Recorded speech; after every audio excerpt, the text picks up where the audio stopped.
Well, good morning. Today is Monday. Welcome to a new day, a new week. My name is Daniel McCrane with McCrane Associates, and small business owners choose to work with us to have us help them with their profitability, scalability, and legacy in their business because we guarantee our work in each of those areas.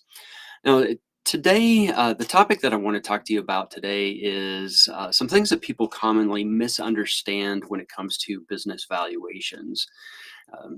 People seem to have this thought in their mind about what their business is worth, and a lot of times those thoughts they have about the value of their business is really not based on what the market generally accepts as ways to value a business. So if a buyer were to go to the bank and try to get a loan, the bank may not accept the value that you place on your business. They're going to want to see some kind of a third party assessment of the business, or they'll do a valuation themselves. So I think that leads to a lot of misconceptions and misunderstandings about valuation. So we deal with a lot of business owners who think they know what their business is worth. A lot of times they'll look at the revenue from their business, and they'll try to add a multiple to their revenue to try to figure out what their business valuation is. Now, in some industries, you can use revenue as a way to value your business, but it's usually a discount from the revenue. It's usually not a multiple of the revenue. So that's one thing that people frequently don't understand about valuing business. So it's not going to be 100% of your revenue. It may only be worth, depending on your industry, some industries are different, but it may only be worth 85% of your revenue, 75% of revenue, 60% of revenue. These are some ways that revenue calculations are performed. Other things that people do is they'll take a look at the assets that they have in their business. So, a business that has a lot of equipment and a lot of inventory, and they'll say, "Well, we've got $250,000 worth of inventory here, so I think that's our baseline." And then when we add the business on top of that, I think we could push half a million to $1 million if we add this equipment in here. And the reality is, equipment and the assets and everything may or may not contribute to the value of the business. Because honestly, someone could go buy that equipment somewhere else, or they could rent it. And so they may not need your assets to be able to run the business. So we need to be able to look at the state of the business itself and determine whether the business itself has any value, the operations of the business.